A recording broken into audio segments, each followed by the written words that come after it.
মোহাম্মদ ইউনূস একজন বাংলাদেশী সামাজিক উদ্যোক্তা, সমাজসেবক ও নোবেল পুরস্কার বিজয়ী। তিনি ২০২৪ সালের ৮ই আগস্ট থেকে বাংলাদেশের অন্তর্বর্তীকালীন সরকারের প্রধান উপদেষ্টা হিসেবে দায়িত্ব পালন করছেন। তিনি ২০০৬ সালে গ্রামীণ ব্যাংক প্রতিষ্ঠা এবং ক্ষুদ্র ঋণ ও ক্ষুদ্র বিত্ত ধারণার প্রেরণার জন্য নোবেল শান্তি পুরস্কার লাভ করেন। তিনি ২০০৯ সালে যুক্তরাষ্ট্রের প্রেসিডেন্সিয়াল মেডেল অফ ফ্রিডম এবং ২০১০ সালে কংগ্রেশনাল গোল্ড মেডেল সহ বিভিন্ন জাতীয় আন্তর্জাতিক সম্মাননায় ভূষিত হয়েছেন। তিনি সেই ৭ জন ব্যক্তির একজন যারা নোবেল শান্তি পুরস্কার, যুক্তরাষ্ট্রের প্রেসিডেন্সিয়াল মেডেল অফ ফ্রিডম এবং কংগ্রেশনাল গোল্ড মেডেল পেয়েছেন। ২০১২ সালে তিনি স্কটল্যান্ডের গ্লাসগো ক্যালিডোনিয়ার বিশ্ববিদ্যালয়ের অর্থার্য হন এবং ২০১৮ সাল পর্যন্ত এই পদে অধিষ্ঠিত ছিলেন। এর আগে তিনি চট্টগ্রাম বিশ্ববিদ্যালয়ের অর্থনীতি বিভাগের অধ্যাপক ছিলেন। তিনি তার অর্থকর্ম সম্পর্কিত বেশ কয়েকটি বই প্রকাশ করেছিলেন। তিনি গ্রামীণ আমেরিকা এবং গ্রামীণ ফাউন্ডেশনের প্রতিষ্ঠাতা বোর্ড সদস্য, যা ক্ষুদ্র ঋণকে সহায়তা করে থাকে। তিনি ১৯৯৮ থেকে ২০২১ সাল পর্যন্ত জাতিসংঘের ফাউন্ডেশনের পরিচালনা পরিষদের দায়িত্ব পালন করেন। ২০২২ সালে তিনি ইলেকট্রনিক্স স্পোর্টস উন্নয়নের জন্য ইমপ্রোস আন্দোলন অংশ হিসেবে গ্লোবাল ইমপ্রোস ফেডারেশনের সাথে অংশীদারিত্ব করেছিলেন। ২০২৪ সালের ৫ই আগস্ট অসহযোগ আন্দোলনের ফলে সাবেক প্রধানমন্ত্রী শেখ হাসিনা পদত্যাগ করেন এবং ২০২৪ সালের ৬ আগস্ট রাষ্ট্রপতি মোহাম্মদ শাহাবুদ্দিনের জাতীয় সংসদ বিলুপ্ত করার পরে শিক্ষার্থীদের দাবির ভিত্তিতে রাষ্ট্রপতি মোহাম্মদ ইউনূসকে বাংলাদেশের অন্তর্বর্তীকালীন সরকারের প্রধান হিসেবে দায়িত্ব পালনের জন্য মনোনীত করেছিলেন। তিনি ২০২৪ সালের ৮ই আগস্ট গণপ্রজাতন্ত্রী বাংলাদেশের অন্তর্বর্তীকালীন সরকারের প্রধান উপদেষ্টা হিসেবে দায়িত্বভার গ্রহণ করেন।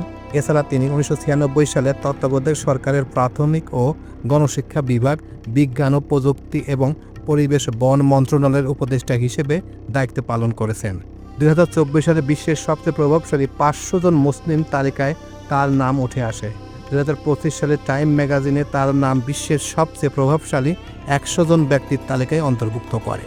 তো হ্যাঁ ভিউয়ার্স, আজকে আপনাদের সামনে শেয়ার করব ডক্টর মোহাম্মদ ইউনূস সম্পর্কে অজানা তথ্য এবং ইতিহাস। তার সম্পর্কে এমন কিছু তথ্য শেয়ার করব যেগুলো জানলে আপনি অবাক হয়ে যাবেন যে বাংলাদেশে এমন একজন যোগ্য ব্যক্তি আছে যেটা বিশ্বের কোনো দেশে নাই। তো চলুন মূল প্রতিবেদনে।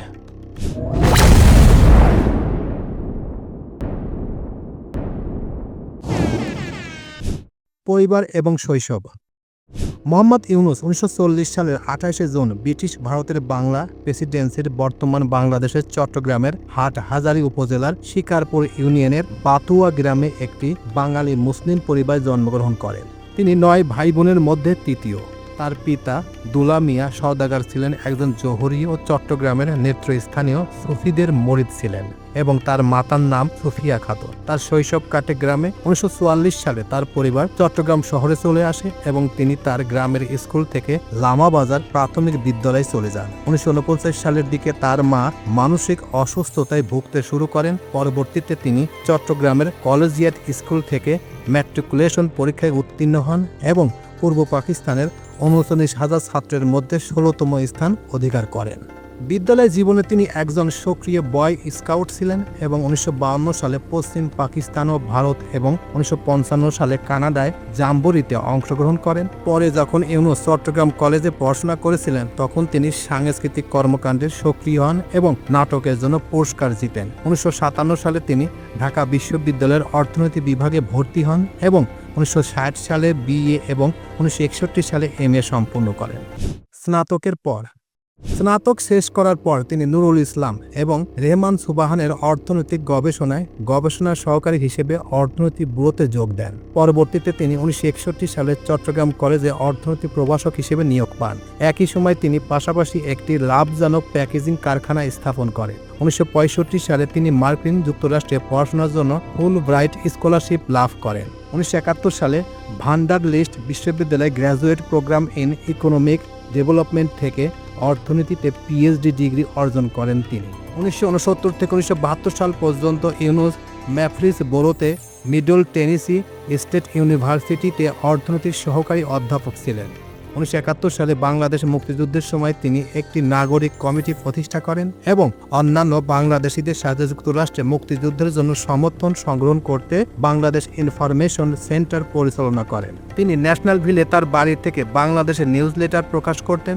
যুদ্ধ শেষ হলে তিনি বাংলাদেশে ফিরে আসেন এবং নুরুল ইসলামের নেতৃত্বে সরকারের পরিকল্পনা কমিশনে নিযুক্ত হন। তবে কাজটি তার কাছে একঘেয়ে লাগায় তিনি সেখানে ইস্তফা দিয়ে চট্টগ্রাম বিশ্ববিদ্যালয়ে অর্থনীতি বিভাগে সহযোগী অধ্যাপক হিসেবে যোগ দেন এবং বিভাগের প্রধান হিসেবে দায়িত্ব পালন করেন। 1975 সালে তিনি অধ্যাপক পদে উন্নীত হন এবং 1989 সাল পর্যন্ত এই পদে কর্মরত ছিলেন। ইউনূস দারিদ্রতার বিরুদ্ধে তার সংগ্রাম শুরু করেন 1974 সালে বাংলাদেশে সংগঠিত দুর্ভিক্ষের সময়। তিনি বুঝতে পারেন স্বল্প পরিমাণের ঋণ দরিদ্র মানুষের জীবন মান উন্নয়নে অত্যন্ত কার্যকরী হতে পারে। সেই সময় তিনি গবেষণার লক্ষ্যে গ্রামীণ অর্থনৈতিক প্রকল্প চালু করেন। 1974 সালে মোহাম্মদ ইউনূস তেভাগা খামার প্রতিষ্ঠা করেন, যা সরকার প্যাকেজ প্রোগ্রামের আওতায় অধিগ্রহণ করে। প্রকল্পটিকে আরও কার্যকর করতে ইউনূস এবং তার সহযোগীরা গ্রাম সরকার কর্মসূচি প্রস্তাব করেন। সেটি 1970-এর দশকের শেষের দিকে রাষ্ট্রপতি জিয়াউর রহমান প্রবর্তন করেন। এই কর্মসূচির অধীনে সরকার 2003 সাল 40,392টি গ্রাম সরকার গঠিত হয়, যা চতুর্থ স্তরের সরকার হিসেবে কাজ করত। তবে 2005 সালের 2 আগস্ট বাংলাদেশের legal aid and services trust block কর্তৃক দায়ের করা একটি পিটিশনের প্রেক্ষিতে হাইকোর্ট গ্রাম সরকারকে অবৈধ এবং অসাংবিধানিক ঘোষণা করে। বিভিন্ন উন্নয়নশীল দেশে উদ্ভাবকের সহায়তার জন্য ইউনূসের ক্ষুদ্র ঋণ ধারণা, ইনফো লেডিস সোশ্যাল এন্টারপ্রেনারশিপ প্রোগ্রামের মতো কর্মসূচিকে অনুপ্রাণিত করে। প্রাথমিক কর্মজীবন। 1976 সালে চট্টগ্রাম বিশ্ববিদ্যালয়ের কাছাকাছি জোবরা গ্রামের দরিদ্র পরিবারের সঙ্গে সাক্ষাৎ করার সময় ইউনূস আবিষ্কার করেন যে খুব ছোট ঋণ দরিদ্র মানুষের জন্য অত্যন্ত গুরুত্বপূর্ণ পার্থক্য তৈরি করতে পারে। গ্রামের মহিলারা যারা বাঁশের আসবাব তৈরি করতেন, তাদের বাঁশ কিনতে উচ্চ সুদে ঋণ নিতে হতো এবং তাদের লাভ ঋণদাতাকে দিতে হতো। প্রথাগত ব্যাংকগুলো দরিদ্রদেরকে উচ্চ ঋণ খেলাপির ঝুঁকির কারণে যুক্তিসঙ্গত সুদে ছোট ঋণ দিতে চায়নি। কিন্তু ইউনূস বিশ্বাস করতেন যে সুযোগ পেলে দরিদ্ররা উচ্চ সুদ পরিশোধ করতে হবে না, তাদের নিজেদের পরিশ্রমের লাভ রাখতে পারবে। সেই জন্য ক্ষুদ্র ঋণ একটি কার্যক্রম ব্যবসায়িক মডেল হতে পারে। ইউনূস তার নিজের টাকা থেকে গ্রামের 42 জন মহিলাকে 856 টাকা ঋণ দেন, যারা প্রতি ঋণে 0.5 টাকা অর্থাৎ 0.02 মার্কিন ডলার লাভ করেন। সেই জন্য ইউনূসকে ক্ষুদ্র ঋণের ধারণার জন্য কৃতিত্ব দেওয়া হয়। জোবরা গ্রামের দরিদ্রদের ঋণ দেওয়ার উদ্দেশ্যে 1976 সালের ডিসেম্বরে ইউনূস সরকারি জনতা ব্যাংক থেকে একটি ঋণ পান। প্রতিষ্ঠানটি তার প্রকল্পের জন্য অন্যান্য ব্যাংকের কাছ থেকে ঋণ নিয়ে কাজ চালিয়ে যাচ্ছিল। 1982 সাল নাগাদ এর সদস্য ছিল 28,000 জন। 1983 সালে 1 অক্টোবর এর পাইলট প্রকল্পটি দরিদ্র বাংলাদেশের জন্য একটি পূর্ণাঙ্গ ব্যাংক হিসেবে কাজ শুরু করে এবং এর নামকরণ করা হয় গ্রামীণ ব্যাংক, ভিলেজ ব্যাংক। জুলাই 2007 নাগাদ গ্রামীণ ব্যাংক 7.4 মিলিয়ন ঋণ গ্রহীতাদের জন্য 6.38 বিলিয়ন মার্কিন ডলার ইস্যু করেছিল। সলিডারিটি গ্রুপ নামক একটি সিস্টেম ব্যবহার করে ব্যাংকটি ঋণ পরিশোধ নিশ্চিত করে। এই ক্ষুদ্র আনুষ্ঠানিক গোষ্ঠীগুলো একই সঙ্গে ঋণের জন্য আবেদন করে এবং এর সদস্যরা ঋণ পরিশোধের সহ জামিনদার হিসেবে কাজ করে এবং অর্থনৈতিক উন্নয়ন একে অপরের প্রচেষ্টাকে সমর্থন করে। 1980 সালের শেষের দিকে গ্রামীণ ব্যাংক অব্যবহৃত মাছ ধরার প্রকল্প সংস্কার এবং গভীর নলকূপ স্থাপনের মতো বিষয় নিয়ে কাজ করতে শুরু করে। 1990 সালে এই বৈচিত্র্যময় প্রকল্পগুলো পৃথক সংস্থায় বৃদ্ধি করতে শুরু করে। মৎস্য প্রকল্প গ্রামীণ মৎস্য ফাউন্ডেশন এবং সেচ প্রকল্পটি গ্রামীণ কৃষি ফাউন্ডেশন হয়ে ওঠে। এইসব উদ্যোক্তার কারণে ফ্রাঙ্কস ব্রাভুড এবং কর্পোরেশনগুলি যেমন ড্যানন দ্বারা গৃহীত হয়েছে। গ্রামীণ ব্যাংক মাধ্যমে রাশেদুল বারী দাবি করেছেন যে ইউনূস দেখিয়েছেন কিভাবে গ্রামীণ সামাজিক ব্যবসায়িক মডেল দরিদ্র নারীদের ক্ষমতায়ন করতে এবং তাদের দরিদ্র দূর করতে উদ্যোক্তা মনোভাবকে কাজে লাগাতে পারে। ইউনূসের ধারণাগুলি থেকে বারী একটি উপসংহার টানার পরামর্শ দিয়েছিলেন যে দরিদ্ররা একটি বনসাই গাছের মতো এবং তারা বড় কিছু করতে পারে যদি তারা সামাজিক ব্যবসার সুযোগ পায়, যা তাদের স্বাবলম্বী হওয়ার ক্ষমতায়নের সম্ভাবনা রাখে। স্বীকৃত। ইউনূস এবং গ্রামীণ ব্যাংককে অর্থনৈতিক এবং সামাজিক উন্নয়নের প্রচেষ্টার জন্য 2006 সালে শান্তিতে নোবেল পুরস্কার প্রদান করা হয়। মোহাম্মদ ইউনূস নিজেকে এমন একজন নেতা হিসেবে প্রমাণ করেছেন যিনি লক্ষ লক্ষ মানুষের কল্যাণের জন্য দৃষ্টিভঙ্গিকে বাস্তবিক পদক্ষেপে রূপান্তর করতে সক্ষম হয়েছেন। শুধু বাংলাদেশেই নয়, বরং অন্যান্য অনেক দেশেও। আর্থিক নিরাপত্তা ছাড়াই দরিদ্র মানুষের ঋণ দেওয়া অসম্ভব ধারণা মনে করা হয়েছিল। 3 দশক আগে বিনয়ী সূচনা থেকে ইউনূস প্রধানত গ্রামীণ ব্যাংকের মাধ্যমে ক্ষুদ্র ঋণকে দারিদ্র্যের বিরুদ্ধে সংগ্রামে একটি ক্রমবর্ধমান গুরুত্বপূর্ণ হাতিয়ার পরিণত করেছেন। তিনি প্রথম বাংলাদেশি হিসেবে নোবেল পুরস্কার পান। গুরুত্বপূর্ণ পুরস্কারের খবর পাওয়ার পর ইউনূস ঘোষণা করেন যে তিনি 14 লক্ষ অর্থাৎ 2024 সালে প্রায় 21 লক্ষের সমতুল্য পুরস্কারের অর্থ একটি অংশ ব্যবহার করে দরিদ্রদের জন্য কম খরচে উচ্চ পুষ্টির খাবার তৈরির জন্য একটি কোম্পানি গড়ে তুলবেন। বাকিটা তার নিজ জেলা চট্টগ্রামে ইউনূস বিজ্ঞান প্রযুক্তি বিশ্ববিদ্যালয় স্থাপন এবং বাংলাদেশের দারিদ্র্যের জন্য একটি চক্ষু হসপিটাল প্রতিষ্ঠার জন্য ব্যবহার করবেন। প্রাক্তন মার্কিন প্রেসিডেন্ট বিল ক্লিন্টন ইউনূসকে নোবেল পুরস্কার দেওয়ার পক্ষে জোরালো সমর্থন প্রদান করেন। তিনি রোলিং স্টোন ম্যাগাজিনে এবং তার আত্মজীবনী মাই লাইফের এই বিষয়ে লেখেন। 2002 সালে ক্যালিফোর্নিয়া বিশ্ববিদ্যালয় বার্কলিতে দেওয়া একটি ভাষণে প্রেসিডেন্ট বিল ক্লিন্টন ইউনূসকে এইভাবে বর্ণনা করেন যে একজন ব্যক্তি হিসেবে যার অনেক আগেই নোবেল পুরস্কারে অর্থনীতিতে পাওয়া উচিত ছিল, এবং আমি এই কথা বলতে থাকবো যতক্ষণ না তারা অবশেষে তাকে এটি দেওয়া হয়। অপরদিকে দি ইকোনমিস্ট স্পষ্টভাবে উল্লেখ করেন যে যদিও ইউনূস দারিদ্র্যের বিরুদ্ধে চমৎকার কাজ করেছেন, এটা তাকে শান্তি পুরস্কার দেওয়ার জন্য যথাযথ নয়। উল্লেখ করে নোবেল কমিটি আরও সাহসী এবং কঠিন সিদ্ধান্ত নিতে পারত যদি তারা ঘোষণা করত যে এবার কোনো পুরস্কার প্রাপ্তই নেই। রাজনৈতিক কার্যকলাপ 2006 সালের শুরুর দিকে ইউনূস এবং নাগরিক সমাজের অন্যান্য সদস্য যেমন রেহমান সুবহান, মোহাম্মদ হাবিবুর রহমান, কামাল হোসেন, মতিউর রহমান, মাহফুজ আনাম এবং দেবপ্রিয় ভট্টাচার্য সৎ এবং পরিচ্ছন্ন প্রার্থীদের সমর্থনে একটি প্রচারে অংশ নেন। সেই বছর শেষের দিকে তিনি রাজনীতিতে প্রবেশ করার কথা বিবেচনা করেন। 2007 সালের 11 ফেব্রুয়ারি ইউনূস একটি খোলা চিঠি লেখেন, যা বাংলাদেশি সংবাদপত্রে ডেইলি স্টারে প্রকাশিত হয়। তিনি নাগরিকদের তার পরিকল্পনা সম্পর্কে মতামত চেয়ে একটি রাজনৈতিক দল প্রতিষ্ঠার কথা বলেন, যার উদ্দেশ্য রাজনৈতিক সদিচ্ছা, সঠিক নেতৃত্ব, সুশাসন প্রতিষ্ঠা করা। চিঠিতে তিনি সবাইকে সংক্ষেপে লিখতে বলেন যে তিনি কিভাবে এই কাজটি করবেন এবং তারা কিভাবে এতে অবদান রাখতে পারবেন। অবশেষে ইউনূস ঘোষণা করেন যে তিনি 18 ফেব্রুয়ারি 2007 সালে নাগরিক শক্তি নামক একটি রাজনৈতিক দল গঠন করতে ইচ্ছুক। সেই সময় জনশ্রুতি ছিল যে সেনাবাহিনী তাকে রাজনীতিতে আসার জন্য সমর্থন করেছিল। তবে 3 মে ইউনূস অন্তর্বর্তীকালীন সরকারের প্রধান ফখরুদ্দিন আহমেদের সাথে সাক্ষাতের পর তিনি তার রাজনৈতিক পরিকল্পনা পরিত্যাগের ঘোষণা দেন। এছাড়া 2010 সাল থেকে Yunus broadband commission for digital ডেভেলপমেন্টের একজন কমিশনার হিসেবে দায়িত্ব পালন করছেন। এটি একটি জাতিসংঘের উদ্যোগ যা ব্রডব্যান্ড ইন্টারনেট সেবাকে সামাজিক অর্থনৈতিক উন্নয়ন ত্বরান্বিত করার জন্য ব্যবহার করতে চায়। 2016 সালের মার্চ মাসে তিনি জাতিসংঘের মহাসচিব বান কি মুনের কর্তৃক স্বাস্থ্য, কর্মসংস্থান এবং অর্থনৈতিক প্রবৃদ্ধি বিষয়ক উচ্চ পর্যায়ের কমিশন সদস্য হিসেবে নিয়োগ পান। এই কমিশনের সহ সভাপতি ছিলেন ফ্রান্সের প্রেসিডেন্ট ফাসুয়া ওলাদ এবং দক্ষিণ আফ্রিকার প্রেসিডেন্ট জ্যাকব জুমা। 2016-2017 সালে রোহিঙ্গা গণহত্যার পর ইউনূস মিয়ানমারকে রোহিঙ্গা মুসলমানদের বিরুদ্ধে সহিংসতা বন্ধ করার আহ্বান জানান।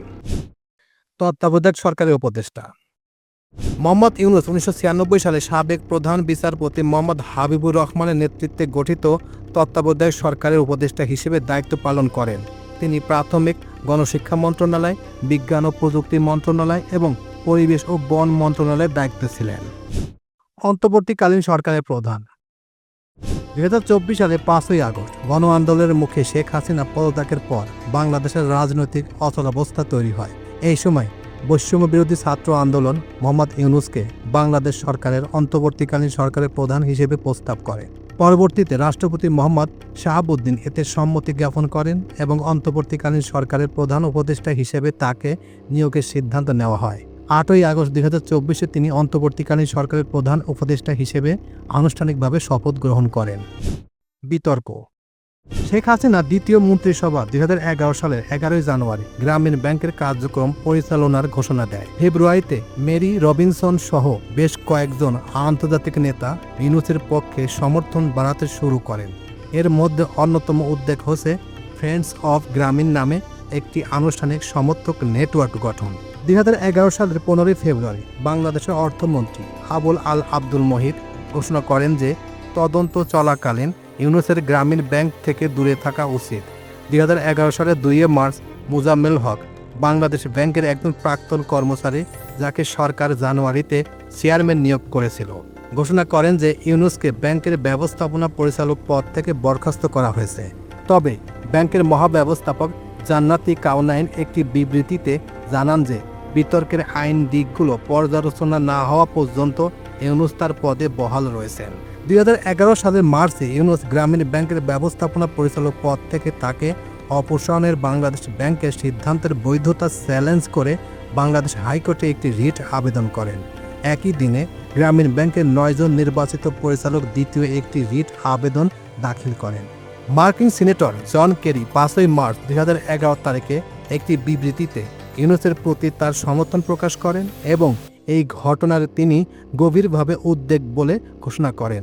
একই দিনে বাংলাদেশের হাজার হাজার মানুষ প্রতিবাদ করে এবং ইউনূসকে সমর্থন করতে মানববন্ধন গঠন করে। রিট আবেদনগুলোর শুনানি 6 মার্চ 2011 তারিখ হওয়ার কথা ছিল, কিন্তু স্থগিত করা হয়। 2011 সালের 8 মার্চ আদালতে ইউনূসের বরখাস্ত নিশ্চিত করে। সুদখোর অভিযোগ।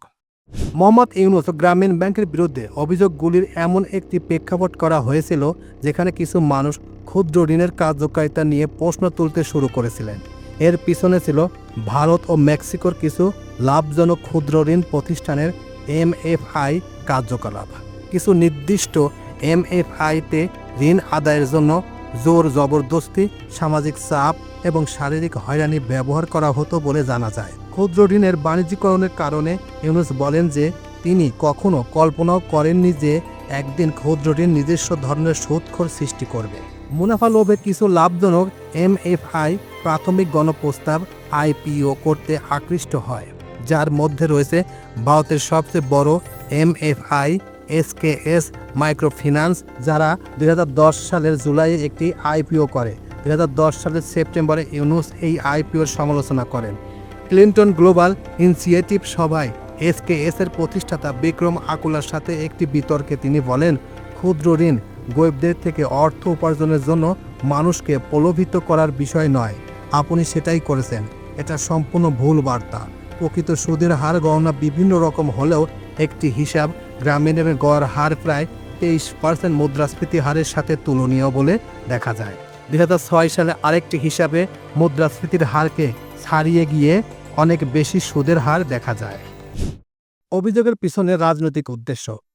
2010 সালের ডিসেম্বরে নরওয়ে সরকার গ্রামীণ ব্যাংককে তহবিল অপব্যবহার বা আত্মসাতের সব অভিযোগ থেকে দ্রুত নির্দোষ ঘোষণা করা সত্ত্বেও 2011 সালের মার্চে বাংলাদেশ সরকার গ্রামীণ ব্যাংকের সকল কার্যক্রমের উপর 3 মাসের একটি তদন্ত শুরু করে। এই তদন্তের কারণে মোহাম্মদ ইউনূস ওয়ার্ল্ড ইকোনমিক্স ফোরামে অংশগ্রহণ করতে পারেননি। 2011 সালের জানুয়ারিতে ইউনূস একটি মানহানির মামলায় আদালতে হাজির হন।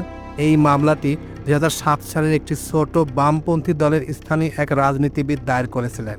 মামলার কারণ ছিল ইউনূস এএফপি সংবাদ সংস্থাকে দেওয়া একটি বক্তব্য, বাংলাদেশের রাজনীতিবিদরা শুধুমাত্র ক্ষমতার জন্য কাজ করেন, এখানে কোনো আদর্শ নেই। শুনানিতে ইউনূসকে জামিন দেওয়া হয় এবং পরবর্তী শুনানিগুলোতে ব্যক্তিগতভাবে উপস্থিত থাকার থেকে অব্যাহতি দেওয়া হয়।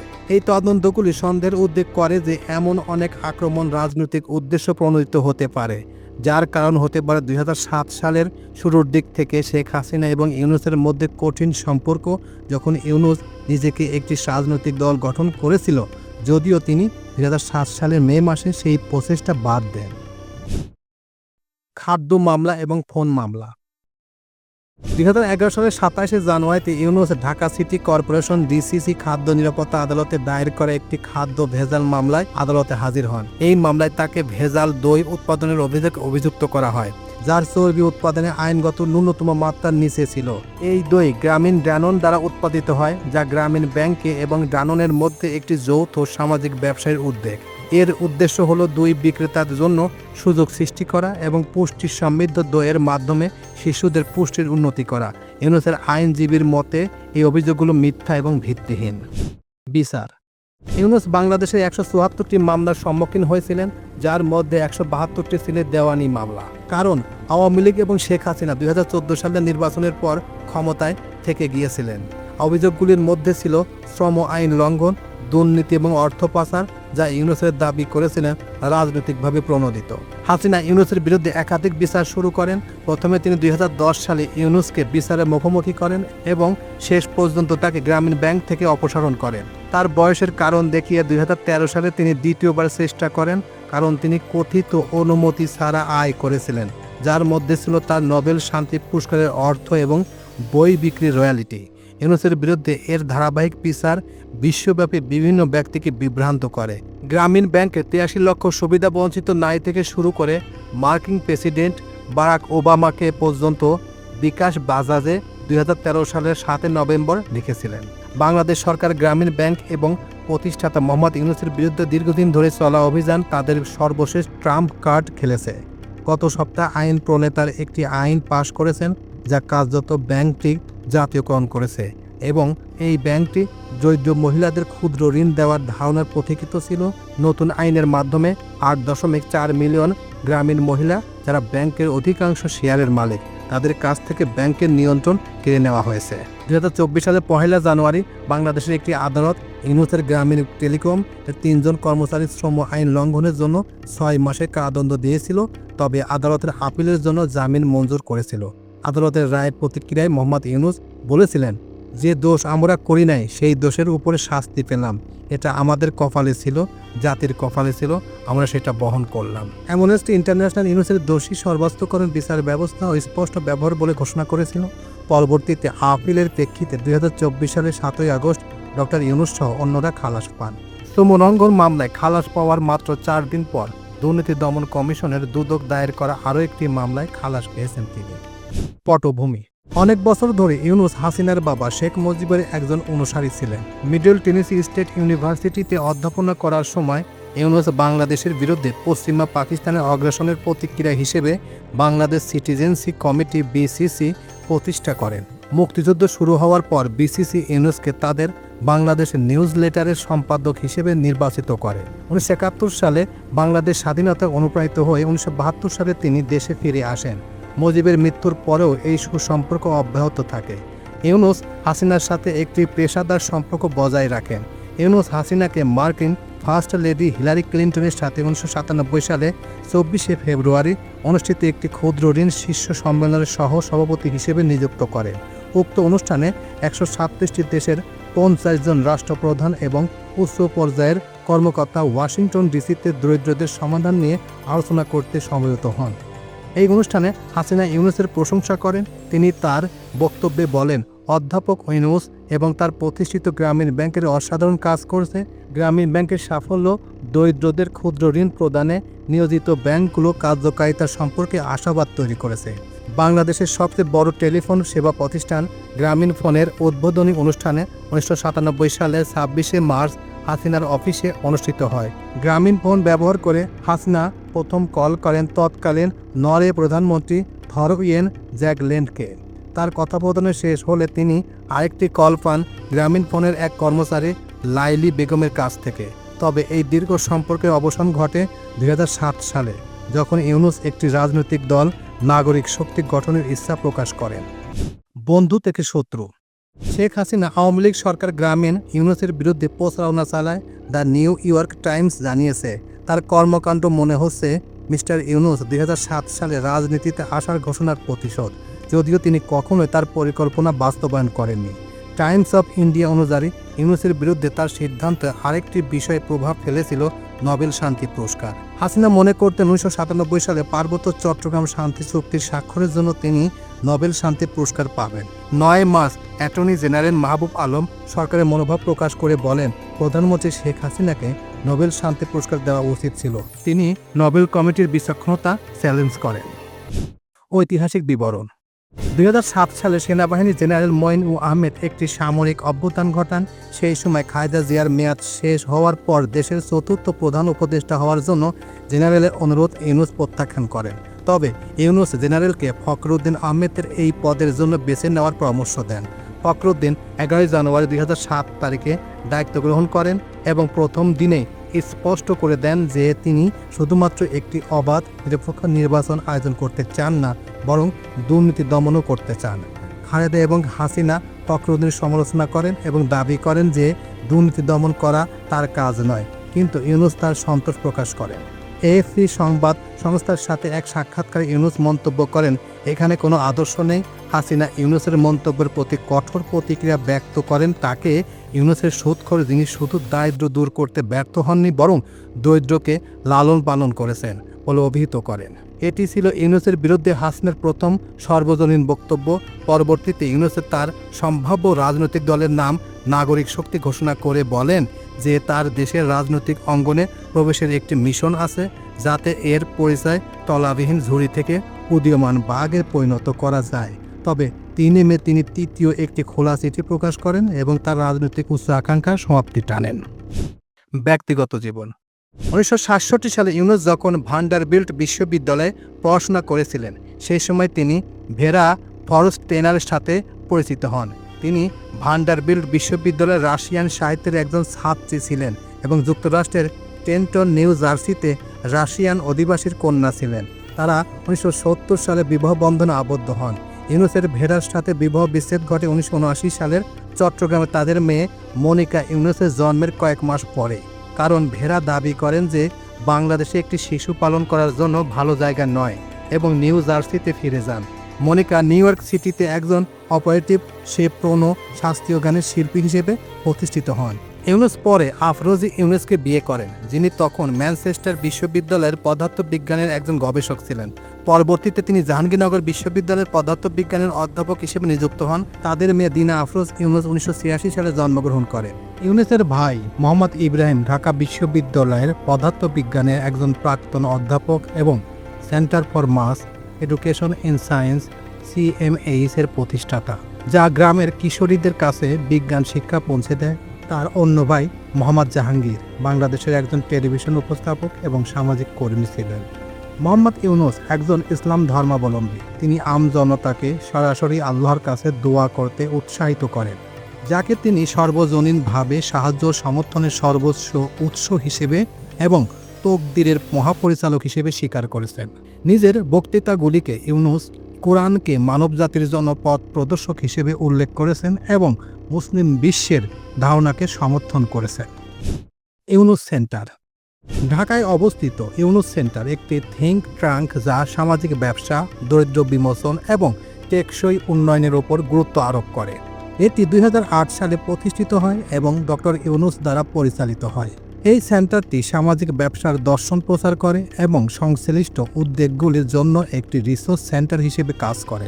এর কার্যক্রমগুলির মধ্যে রয়েছে দারিদ্র্য বিমোচন প্রচারণা, গবেষণা এবং প্রকাশনা, সামাজিক ব্যবসার স্টার্ট আপগুলির সমর্থন, গ্লোবাল সোশ্যাল বিজনেস সামিট আয়োজন এবং আন্তর্জাতিক বিশ্ববিদ্যালয়গুলির সাথে সামাজিক ব্যবসা বিষয়ক একাডেমি প্রোগ্রামগুলির সম্প্রসারণ।